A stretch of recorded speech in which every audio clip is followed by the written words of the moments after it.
చేస్తున్నా. జనసేన పార్టీ అధ్యక్షులు మన ప్రీతమ నాయకులు శ్రీ పవన్ కళ్యాణ్ గారికి నమస్కారాలు తెలియజేస్తూ ఆ రోజు బ్రిటిష్ పాలకులకు వ్యతిరేకంగా గిరిజనుల ఉద్యమంలో నడిపించినటువంటి మన్యం వీరుడు అల్లూరి సీతారామరాజు అయితే ఈరోజు గిరిజన ప్రాంతాలు పర్యటించి గిరిజన బాధలు కష్టాలు తెలుసుకున్నటువంటి వ్యక్తి మా మన్యం వీరుడు శ్రీ పవన్ కళ్యాణ్ గారని మీ అందరికీ నేను తెలియజేస్తున్నాను. డోలీ మోతల నుంచి బాధలు తప్పించినటువంటి వ్యక్తి శ్రీ పవన్ కళ్యాణ్ గారు. ఈరోజు గిరిజన ప్రాంతాల్లో ప్రతి గిరిజన గ్రామానికి రోడ్డు సదుపాయాలు కల్పించి మంచినీటి సౌకర్యాలను కల్పించినటువంటి వ్యక్తి శ్రీ పవన్ కళ్యాణ్ గారు. మరి వైసీపీ ప్రభుత్వంలో నా గిరిజనులు, నా దళితులు, నా బీసీలు అన్నటువంటి వ్యక్తి మరి ఆ రోజు దళితుడైనటువంటి సుధాకర్ గారు ఒక మాస్క్ అడిగినందుకు ఆ రోజు దళితుడిని నిర్దాక్షిణ్యంగా చంపించినటువంటి వ్యక్తి జగన్మోహన్ రెడ్డి.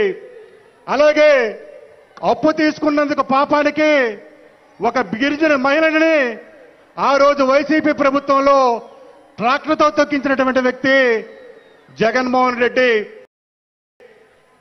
అలాగే మా మన్యం జిల్లాలో నడి రోడ్డుపై ఒక గిరిజన మహిళ ప్రసవం చేసిందంటే దానికి కారణం జగన్మోహన్ రెడ్డి.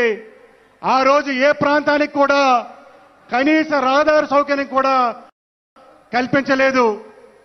మరి ఆ రోజు ఆ ప్రభుత్వంలో గిరిజనులకి తీవ్రమైనటువంటి అన్యాయం జరిగింది.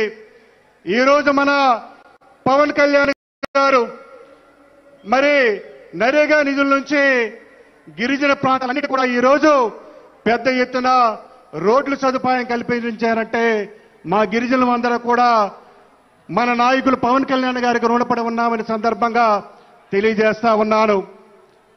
మరి అది ఆయన యొక్క గొప్పతనం. మరి ఈరోజు మన్యం ప్రాంతాల్లో మరి చెప్పులు లేకుండా కూడా ప్రతి గ్రామానికి వెళ్ళినటువంటి వ్యక్తి మన పవన్ కళ్యాణ్ గారు.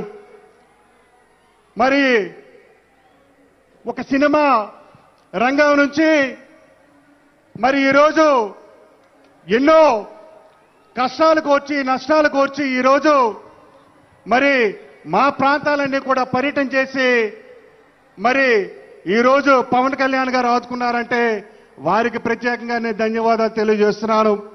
ఇంకా మా ప్రాంతాల్లో గత ప్రభుత్వంలో జగన్మోహన్ రెడ్డి ప్రభుత్వంలో జీవో నెంబర్ 3 గిరిజన ప్రాంతాల్లో 100% ఉద్యోగ ఉపాధి అవకాశాలు కల్పించాలనే ఒక జీవో నెంబర్ 3ని కూడా వైసీపీ ప్రభుత్వం రద్దు చేయబడింది.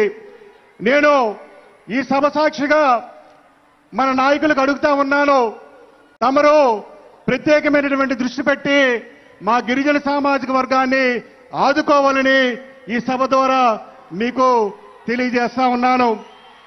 అలాగే మరి ఈరోజు వైద్య సదుపాయం కూడా అన్ని ప్రాంతాల్లో మరి మా ప్రాంతాల్లో అందించినటువంటి వ్యక్తి పవన్ కళ్యాణ్ గారు. వారికి మేము ఎల్లప్పుడూ కూడా రుణపడి ఉంటామని తెలియజేస్తూ ఈ అవకాశం ఇచ్చినటువంటి పెద్దలు పవన్ కళ్యాణ్ గారికి మరొకసారి శిరస్సు వంచి నమస్కారాలు తెలియజేస్తూ సెలవు తీసుకుంటున్నాను. నెల్లిమర్ల శాసనసభ్యులు శ్రీమతి